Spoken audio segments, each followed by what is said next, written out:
বিরিয়ানির জন্য। এখানে 1.5 কেজি মাংস আর সাথে দেব 500 গ্রাম চাল, এগুলো বিরিয়ানির জন্য। এখানে টক দই, দুধ, বিরিয়ানি মশলা, বেরেস্তা সবগুলা দিয়ে করে কষাই ভালো করে, তারপর চাল দিয়ে দেব।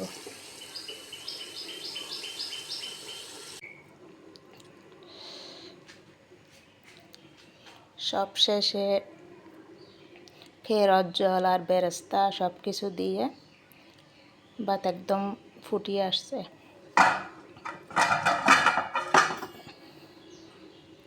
এখন ফাইনালি ভাত রান্না শেষ। এবার